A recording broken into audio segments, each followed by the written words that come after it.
అనేక సమస్యలతో పెన్షనర్స్ ఈరోజు పెద్ద ధర్నా పెట్టారు ఇందిరా పార్క్లో. మినిమంగా రిటైర్ అయిన వెంటనే మాకు రావాల్సిన బకాయిల్ని ఏమాత్రం ఇవ్వకుండా సంవత్సరంన్నర నుంచి అదే విధంగా ఉంచింది ఈ రాష్ట్ర ప్రభుత్వం. అనేక ఆశలతో ప్రభుత్వాన్ని మార్చి ఈ ప్రభుత్వాన్ని మేము ఎన్నుకున్నాం. అయినా సరే ఒక్క సమస్య కూడా పరిష్కరించుకోకుండా ఏదో లాస్ట్ టైం ఒక ధర్నా చేస్తే దానికి ఒక డిఏ ఇచ్చి ఇంకోటి 2 డిఏలు ఇచ్చామని ప్రకటించారు. 1 డిఏ ఇచ్చారు. ఇంకో ముఖ్యమైన విషయం ఏంటంటే మేము గతంలో all India state government pensioners association meeting చెన్నైలో జరిగితే వెళ్ళాం. అక్కడ ఏ రాష్ట్రంలో కూడా డిఏలు పెండింగ్గా లేవు. ఒక్క తెలంగాణలోనే 5 డిఏలు పెండింగ్ పెట్టిన రాష్ట్రం తెలంగాణ.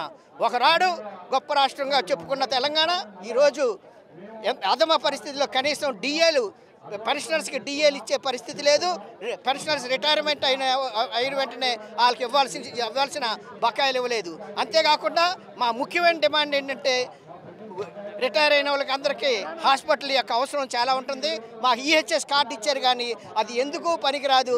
జస్ట్ జేబులో పెట్టుకోవాలి. కనీసం డోర్ నాలుగు గీసుకోవడానికి కూడా పనికిరాని ఒక మాకు ఈహెచ్ఎస్ కార్డు ఇచ్చారు. ఖచ్చితంగా ప్రతి హాస్పిటల్లో కార్పొరేట్ హాస్పిటల్లో ఈహెచ్ఎస్ కార్డుని నడిచేటట్టు ఉండాలి.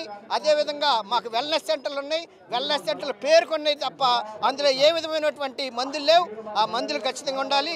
అందులో అపాయింట్ అయిన డాక్టర్లు కూడా కాంట్రాక్ట్ బేసిస్లో ఉన్నారు. ఒక నెల కాంట్రాక్ట్ 15 రోజులు కాంట్రాక్ట్ ఇస్తారు. ఒక నెల కాంట్రాక్ట్ వాళ్ళని ఉంచుతారు. తర్వాత కాంట్రాక్టే ఉండదు వాళ్ళకి.